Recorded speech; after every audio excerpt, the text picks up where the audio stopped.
The Great Depression, a worldwide economic collapse that began in 1929 and lasted roughly a decade, was a disaster that touched the lives of millions of Americans, from investors who saw their fortunes vanish overnight, to factory workers and clerks who found themselves unemployed and desperate for a way to feed their families.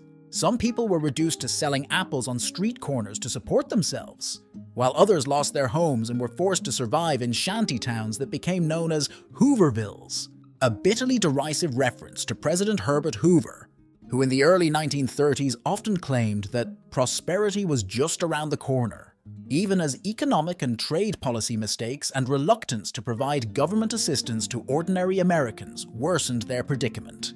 It's not easy, even for people who've lived through the economic downturn caused by the COVID-19 pandemic, to grasp the depths of deprivation to which the economy sank during the Great Depression. When the unemployment rate peaked in 1933, 25.6% of American workers, 1 in 4, found themselves unemployed. That's a vastly higher rate than the 14.7% unemployment in April 2020, when the coronavirus forced businesses and factories to shut down. Things were so bad that of all the days of unemployment experienced by individual American workers in American history, half occurred during the Great Depression, according to University of California, Irvine economics professor Gary Richardson, who has done extensive research on that period and the subject of downturns in general.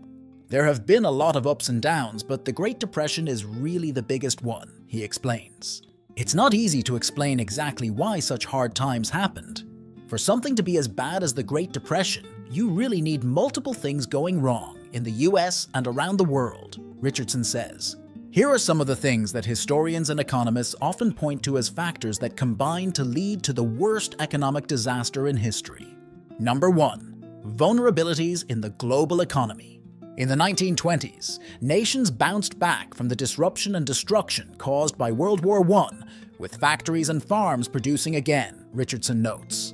But the nature of the economy in the United States and elsewhere shifted, as ordinary consumers buying durable goods such as appliances and cars, often on credit, became more and more important. While that consumption created a lot of wealth for business owners, it also made them vulnerable to sudden shifts in consumer confidence. At the same time, nations that were producing a lot of products and exporting them became fierce competitors. The war had eliminated a lot of the cooperation between nations that were required to run the international financial system, Richardson says. That inability to work together at controlling problems meant that any one country's efforts to control a downturn were less effective. Number 2. Financial speculation. The 1920s economic boom helped breed a widespread belief that it was easy to get rich quick if you were bold enough to invest in the right opportunity at the right time. That's one reason why so many ordinary Americans were fleeced by con artists who sold them on shady schemes.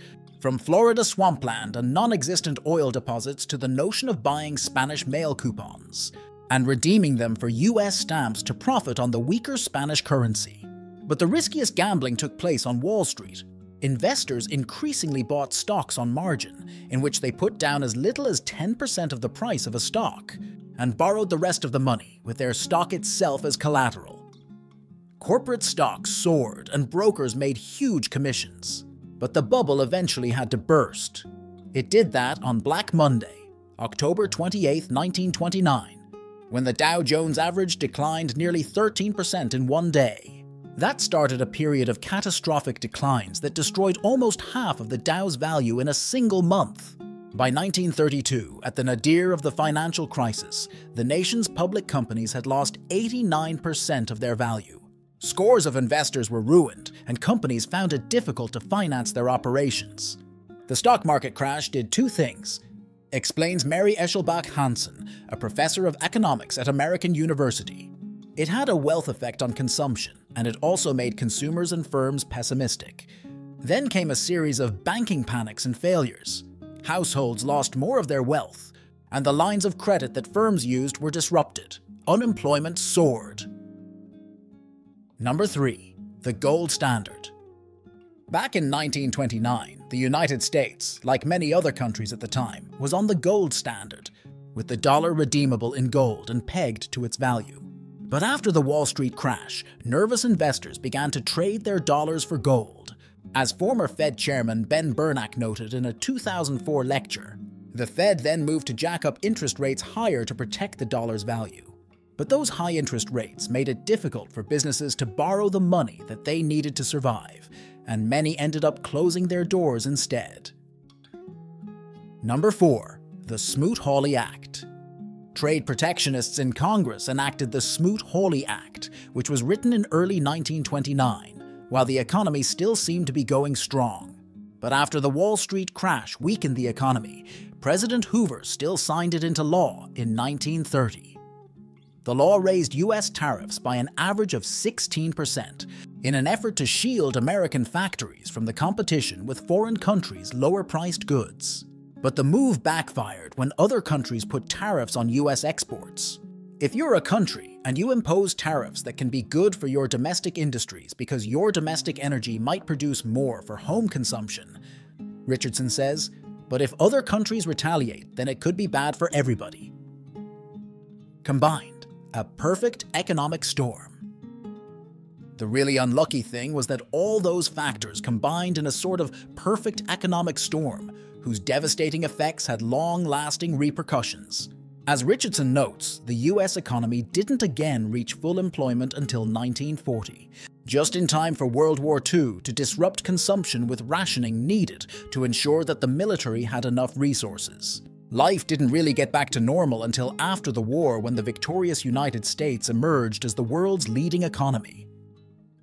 What are your thoughts on the Great Depression? Share your thoughts in the comments section. If you liked the video and learned something new, make sure to subscribe for more. Goodbye, everyone.